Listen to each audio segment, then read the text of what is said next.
You think it's chemistry, but it's actually recognition of your own abandonment.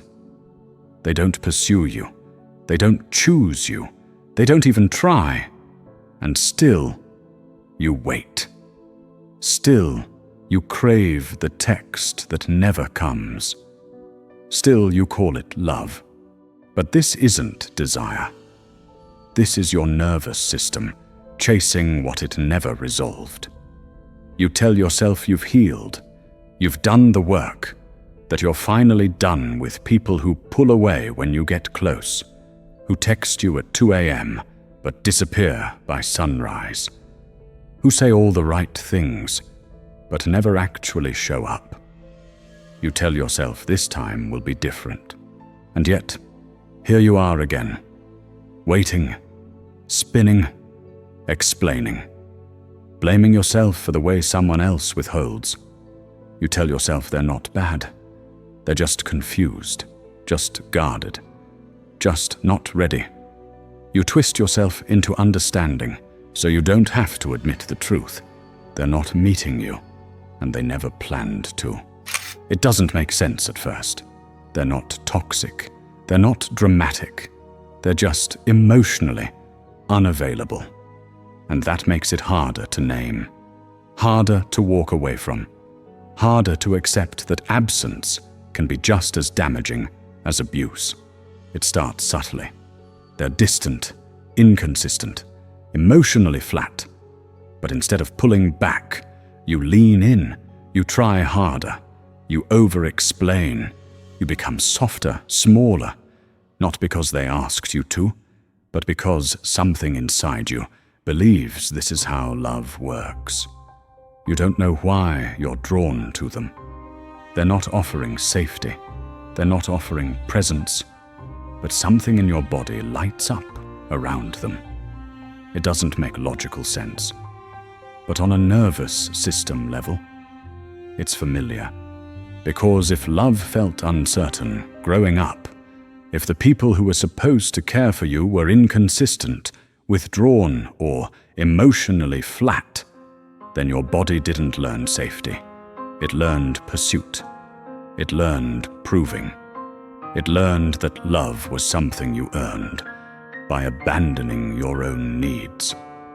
So now, when someone mirrors that energy, your brain doesn't scream, danger. It whispers, home. That's why this kind of person pulls you in. They reflect the unhealed pattern. They let you reenact the original wound to try and finally win the affection you were once denied. It's not conscious. It's not romantic. It's not fate. It's a trauma loop disguised as chemistry. You're not just falling for them. You're falling into the same place you always end up. The space between what you deserve and what you've been taught to settle for. And that's the hardest part to see. Because your heart isn't chasing love. It's chasing resolution. So the question isn't, why do you want someone who's unavailable? The question is, what part of you still believes love must be earned through suffering to feel real? You weren't drawn to them by accident. It wasn't fate. It wasn't bad timing. It wasn't just your type. It was a trauma pattern, a reenactment of something ancient in your nervous system. Not because you're broken, but because your body has only ever known love as something you must chase. You weren't chasing them. You were chasing the feeling of being chosen by someone who makes you feel like you aren't enough. And somewhere deep inside you, that felt like home. Think about it. Why do the people who want you feel boring? Why do the people who love you too easily feel less valuable? Why do the ones who treat you well make you question your feelings? It's not because you're picky.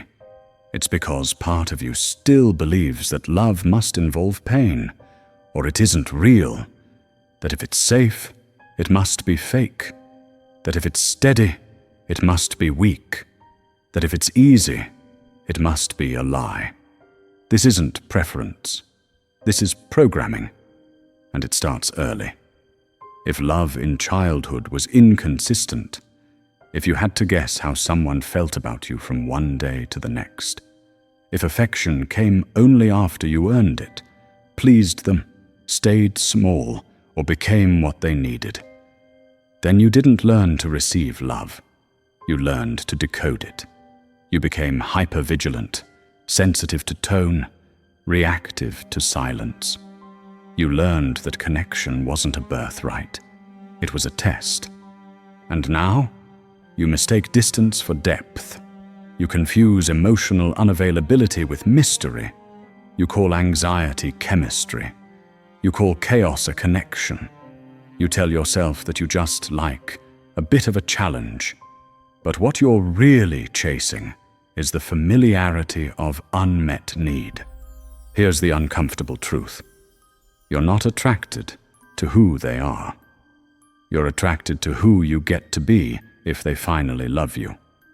Because if someone who withholds affection chooses you, if someone emotionally unavailable breaks their pattern for you, then maybe that proves you're finally enough. Maybe that means you've won. But love isn't meant to be a victory over someone's avoidance. It isn't meant to be a reward for your emotional labor. Unavailable people are emotionally magnetic because they allow you to reenact a wound, and this time, try to change the ending. You see yourself as the fixer, the healer, the one who breaks through. But the truth is, you're not in a relationship. You're in a ritual. You're not building connection. You're performing survival. You're waiting for someone to give you the love that was withheld when you needed it most. But no partner can repair that for you, especially not the ones who mirror the very dynamic that broke you. That's why it feels so real and so empty at the same time.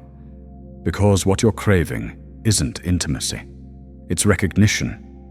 What you're chasing isn't them. It's you, the part of you that was abandoned, left unseen, forced to disappear. And until you bring that part of yourself back into the light, you'll keep reaching for people who make you feel invisible, because that's where your identity was formed. But here's the cost. Every time you try to be enough for someone who is emotionally absent, you abandon the one person who's been waiting for you all along, yourself. At first, it feels like longing, like a slow ache you think will pass, like the kind of heartbreak that eventually fades. But it doesn't fade. It embeds. It rewires you. You start changing your tone so they won't pull away. You stop asking for what you need, so you won't be too much. You read their silences like scripture. You celebrate breadcrumbs like they're offerings from God. And over time, without even noticing, you stop being you. You become a version of yourself designed to be tolerated, not loved, not chosen, just tolerated enough to remain near them. You don't even realize it's happening. You think you're adapting, being patient, being understanding. You tell yourself it's because you know how hard love is for them. But what's really happening is that you're performing for the possibility of being chosen. You're living in constant anticipation of a moment that never arrives. This isn't love. This is anxiety. This is self-abandonment in slow motion. This is watching yourself shrink in real time and convincing yourself it's growth because you've become so good at not needing too much. You call it progress, but it's not. It's disappearance. The longer you stay in this dynamic, the more invisible you become. Your laughter dulls. Your voice softens. Your boundaries fade into negotiations.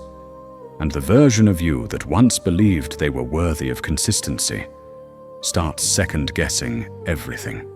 Because how can you believe you deserve more when your body is constantly adjusting to less? The trauma doesn't come from being rejected. It comes from watching yourself disappear while begging to be seen. That's the real collapse. Not when they leave. Not when they ghost. Not even when they replace you. But when you realize you've been slowly erasing yourself just to stay close to someone who was never really there. And it's not just about them. This collapse shows up everywhere. You begin second-guessing all intimacy. You stop trusting your emotional instincts. You fear connection because you've come to expect confusion. You normalize emotional starvation. You glorify emotional labor. You chase unavailability and call it depth. Because if the people who shaped you taught you that love equals waiting, then your entire identity was built around endurance. Enduring distance. Enduring silence. Enduring absence as if it were a test of your worth. And when you internalize that, you don't just attract unavailable people. You become unavailable to yourself. You don't need a partner. You need a mirror. You need to see what this pattern is costing you. Not just emotionally, but existentially. Because this isn't about one relationship. It's about the slow disintegration of self that occurs when your nervous system learns that love is earned through sacrifice. You aren't weak for wanting connection. You aren't broken for craving their attention. You're human. You were just never taught what safe love feels like. So now, you confuse familiarity with safety. You call their unpredictability chemistry. You call your collapse commitment. And the worst part? You think if you just love them harder, they'll finally see you. But they won't. Not because you're unlovable, but because they were never looking. So the question becomes, how much of yourself are you willing to lose just to be close to someone who doesn't even know how to meet you? And what if this was never about them at all? What if the person you were trying to reach was you? It was never about them. Not really. You thought it was.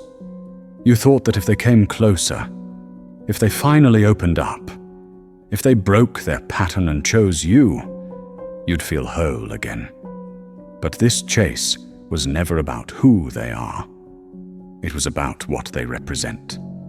Because if someone emotionally unavailable could suddenly become present for you, then maybe that would mean you were finally worthy of being kept.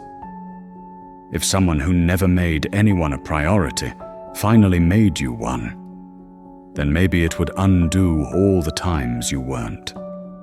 That's what you were chasing. Not love, not connection, redemption.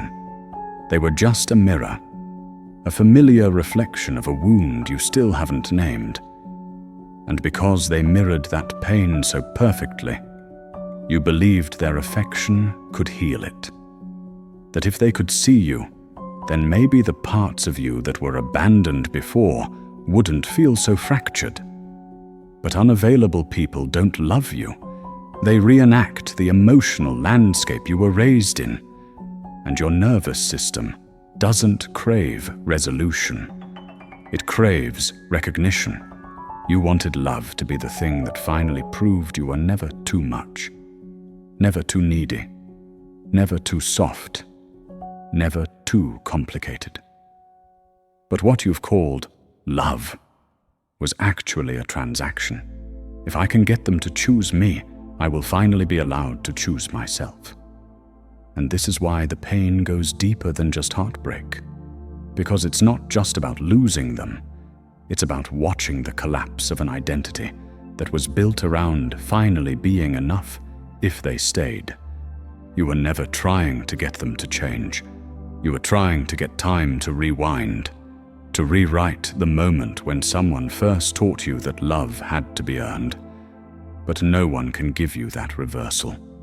not them, not even the version of you that stayed and fought and bled to be chosen, because you weren't trying to love them.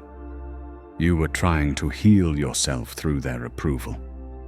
This is the trauma bond no one talks about, the bond between you and the possibility that this pain might mean something. You told yourself, if I endure this, if I hold on, if I'm patient, kind, forgiving enough, it will all be worth it.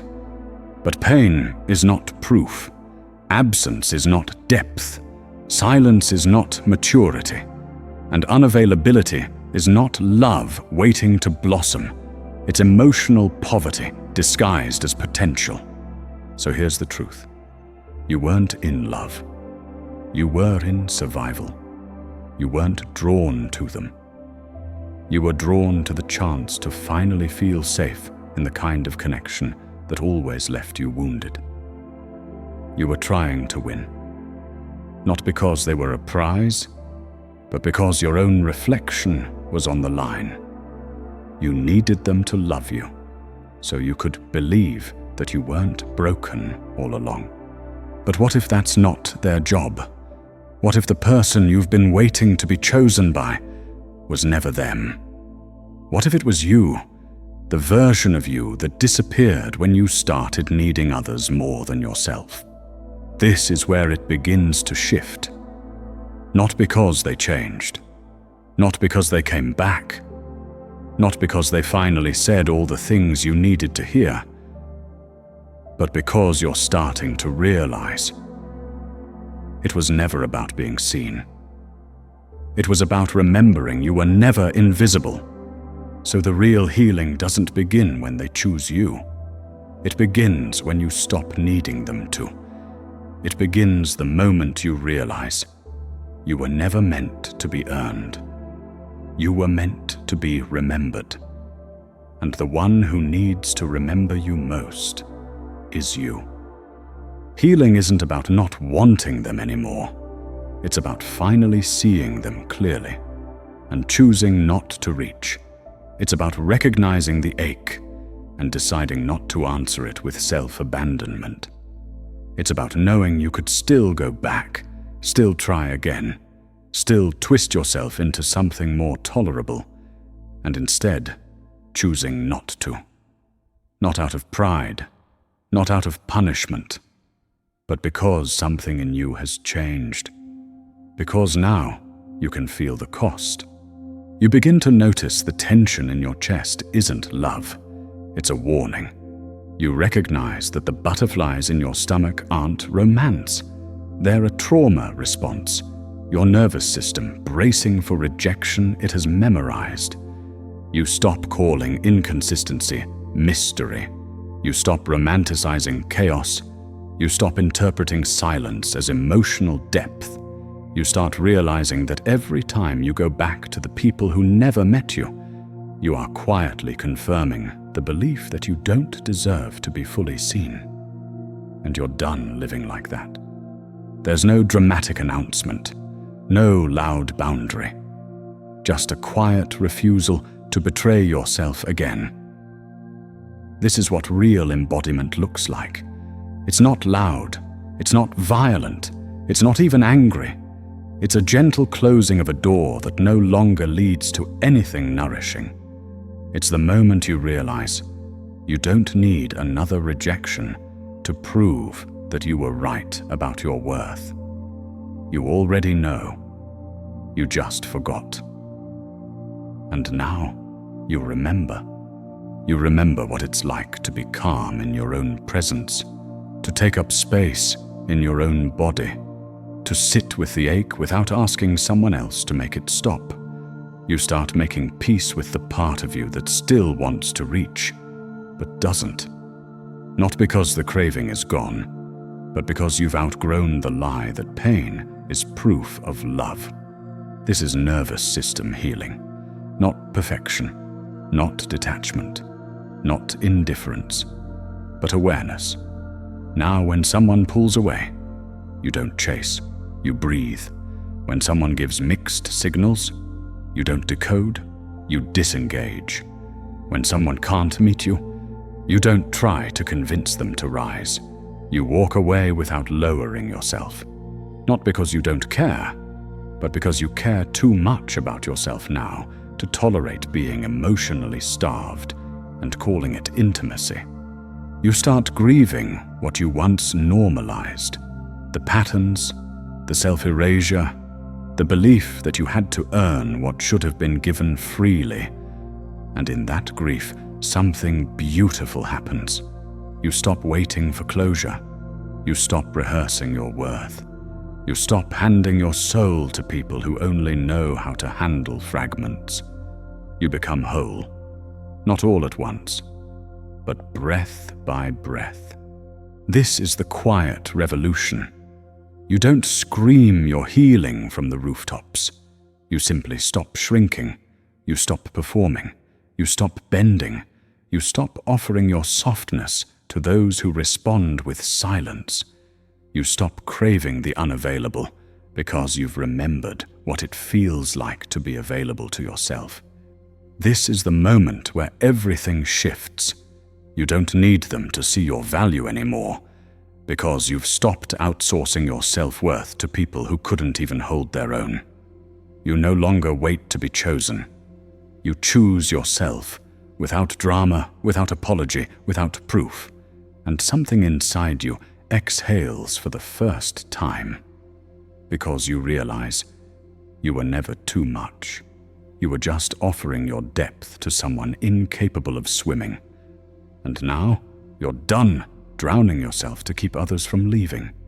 And when you finally stop reaching, you don't become colder.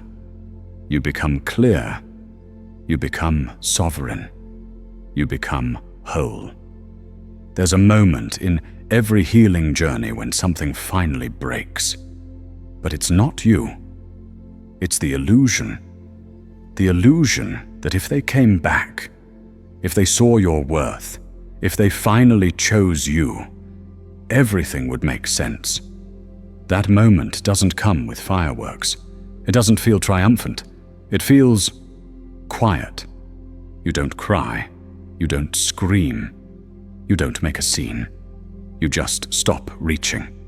Not out of anger, not out of pride, but because you've finally remembered. This was never about them. It was always about the part of you that thought love meant waiting, that thought safety meant silence, that thought being chosen meant being saved. But the person who saves you isn't the one who left. It's the one who stayed. It's the one who still shows up in the mirror every time you look for softness. It's the one who kept breathing through every heartbreak. It's the one who stopped running. You. You were never asking them to fix you. You were asking them to confirm you, to reflect back a version of yourself you secretly feared wasn't lovable unless earned, unless chased, unless suffered for. But you don't need that confirmation anymore. You don't need love to hurt just to prove it's real. You don't need the high of emotional starvation. You need something quieter now, something sacred, steady, uncomplicated, honest. And the moment you no longer crave the unavailable is the moment you realize you were never broken. You were just conditioned to find safety in suffering. You don't hate them. You don't even need closure, because you've given yourself the one thing they never could: permission. Permission to stop proving. Permission to stop chasing. Permission to exist without explanation. That's where power begins. Not in winning someone over, but in reclaiming the parts of you that believed you had to. You didn't become selfish. You became self-honoring. You didn't stop loving. You stopped leaking. And what once felt magnetic now feels intolerable. What once felt like home now feels like harm. What once kept you chasing now keeps you still. Because love, real love, doesn't feel like waiting to be chosen. It feels like returning to yourself without needing permission. What part of you still believes love must be earned through absence? Share your answer below or simply type, "I'm done reaching." That one phrase can mark the start of your return. And if this broke something open in you, there's more waiting. You've only just begun the journey back to yourself, and you don't have to walk it alone. Your next step is already here.